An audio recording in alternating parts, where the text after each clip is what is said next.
අපි ජීවිතයේ හැම දවසක්ම සතුටින්ම ලස්සනට ගත කරන්න පුරුදු වෙන්න ඕන.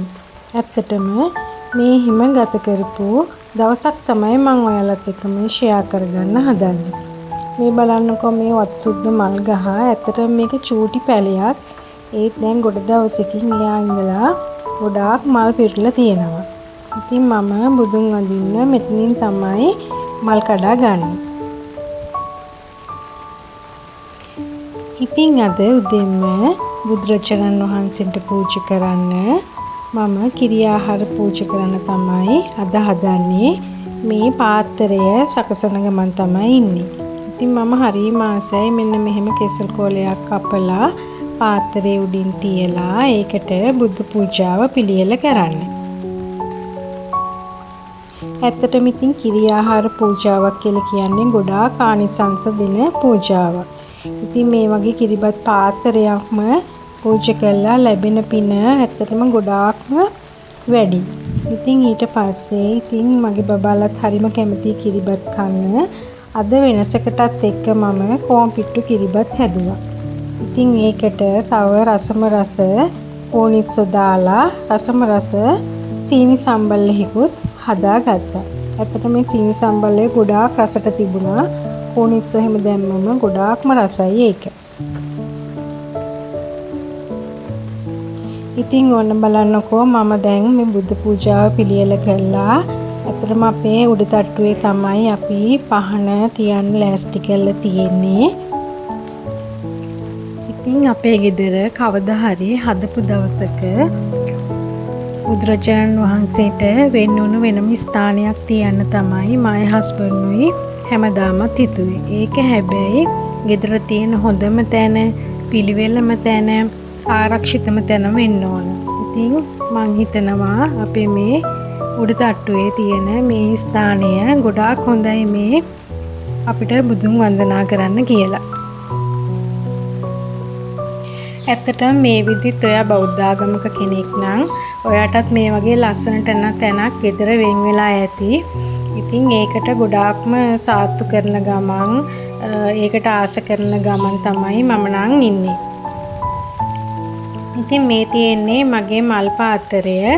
මේකට තමයි මම ගොඩක් ආස පැන් ටිකක් පුරවලා මෙන්න මෙහෙම මල් ටිකක් කඩලා ලස්සනට තියන්න තමයි මම නම් ගොඩක් ආස. ඇත්තටම මේ වගේ වැඩක් කරනකොට අපේ වුණත් ගොඩාක් හිත නිවෙනවා, කලබලකාරී ගතිය නැති වෙනවා. හිතේ තියෙන මානසික නිදහස ගොඩාක් දුරට ඇති වෙනවා. ඉතින් ඔයාගේ ගෙදර ගොඩාක්ම බලවත් කරගන්න ඇත්තටම දේවාලවල යන්න අවශ්‍ය නැහැ. ඔයාගේ ගෙදර තියෙන මෙන්න මේ තැන වන්දනා කරලා ඔයා ගොඩාක් බලවත් කරගන්න. මොකද මේ අපි නිතරම වඳිනකොට නිතරම ගාත කියනකොට පිරිත් කියනකොට එතෙන්ට දෙවියන් පවා වඩිනවා කියලා මම අහලා තියෙනවා. ඉතින් මේ ස්ථානය ගොඩාක් බලවත් කරගත්තොත් අපිට ගොඩක් පිහිට ලබා ගන්න පුළුවන්. ඇත්තටම සාර්ථක පෞල් ජීවිතයක් වුණත් ගත කරන්න මේ වගේ ස්ථානයක් හදාගෙන ඔයාලා නිතරම පේ වෙලා ඒ වැඩ කටයුතු කරනවා නම් ගෙදර දොරේ ප්‍රශ්න වුණත් ගොඩාක්ම අඩු වෙනවා. ආර්ථික ප්‍රශ්න, ළමයින්ගේ ප්‍රශ්න වගේ දේවල් ගොඩාක්ම අඩු වෙනවා. ඉතින් ඇත්තටම මම නම් මෙතන තමයි වුණ බුදුන් වඳින්නේ. බුදුන් ඇඳලා ඉතින් ගාත කියලා ඊට පස්සේ මම කරන්නේ පිරිත් සජ්ජායනා කරන එක. ඉතින් හැමදාම නම් ඉතින් ඒක කරන්නේ නැහැ. ඉතින් විශේෂ දවසක මේ හිත නිදහස් දවසක මම ගොඩාක් ආසයි ඉතින් පිරිත් කියන්න, ගාත කියන්න ගොඩාක් ආසයි.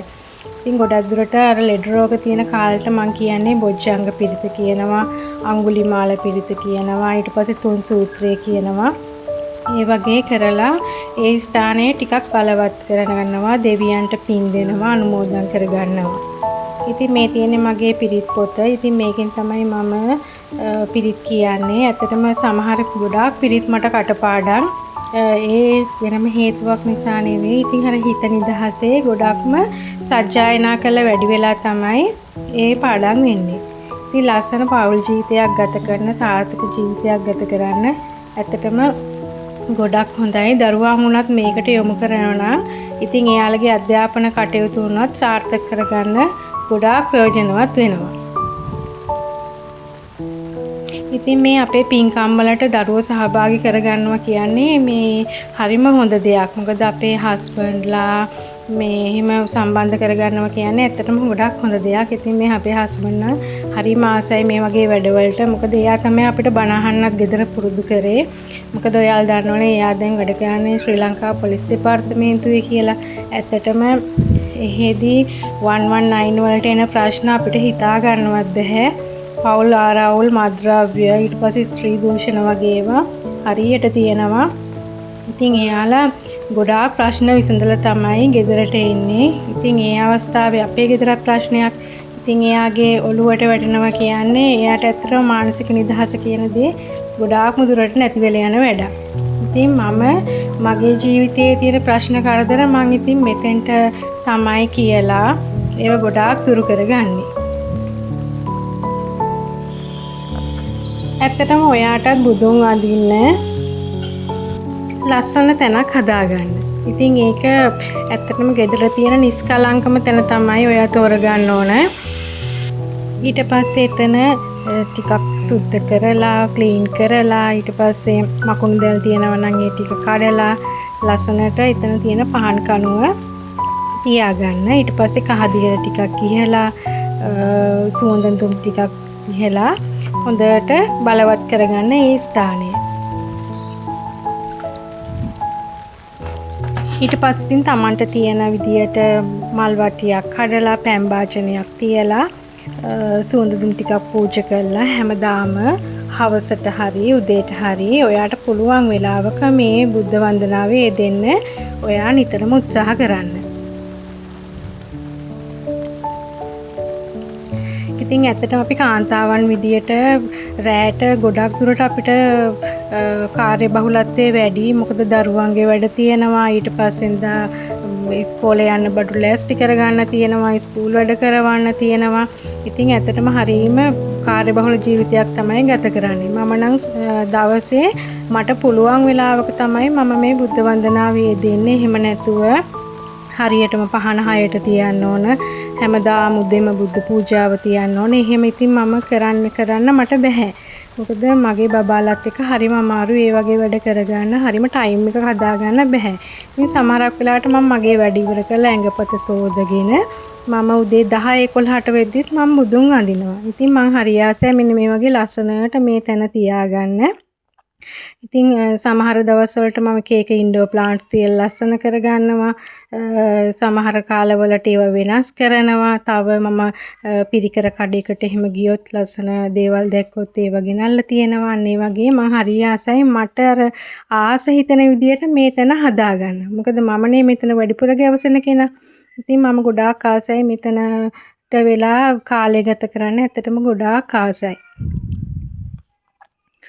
ඔයාත් ඉතින් මේ විදියට පුළුවන් නම් කරලා බලන්න. දවස් 2ක් 3ක් කරනකොට ඔයාට ගොඩාක් ආස හිතේවි. gedara ලස්සනම තැන මේක කරගන්න. ඔයාගේ ජීවිතේ ගොඩාක් එළිය වැටේවි. ඔය ප්‍රශ්න කරදර අඩු වෙලා යාවි. ආර්ථික ප්‍රශ්න නැති වෙලා යාවි. ඉතින් ඔයාට ලස්සන දවසක් උදා වේවි මේවා කරනව තුලින්. ඉතින් ඇත්තටම මේ ඔයාලා මගේ vlog එක තුලින් මොනවා හරි දෙයක් ඉගෙන ගන්නවා නම් මම හරි කැමතියි.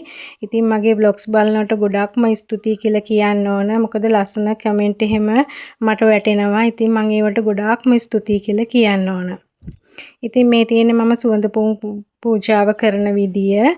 ඉතින් මේ විදියට තමයි මම සුවඳ කැටේ පූජා කරන්නේ. ඉතින් ඇත්තටම මුළු ගෙදරම සුවඳයි මෙහෙම කරාට පස්සේ හරීම නිස්කලංක ශාන්ත බවක් දැනෙනවා මේ විදියට අපි ගෙදර දුන් ටිකක් අල්ලගත්තයින් පස්සේ. ඉතින් අදත් මගේ vlog එක බලපු ඔයාලට ගොඩාක්ම ස්තුතියි. මොනවා හරි දෙයක් මගේ ජීවිතෙන් ඔයාලා ගන්නව නම් මම ඒකට හරිම කැමතියි. ඉතින් මගේ මේ vlog එකත් එක්ක ඔයාලා ලස්සන කමෙන්ට් එකක් තියාවි කියලා මම බලාගෙන ඉන්නවා. ඒ වගේම තමයි ඔයාලගේ ජීවිතෙත් ඔයාලා ගොඩාක් සාර්ථක කරගෙන මේ වගේ ලස්සන තැනක් හදාගෙන එතන සරසලා ඒ වගේ ඔයාලා ගොඩාක් ජීවිතේ සාර්ථක කරගනීවි කියලා මම හිතනවා. ඉතින් අදත් මගේ vlog එකත් එක්ක එකතු වුණාට ගොඩාක් ස්තුතියි.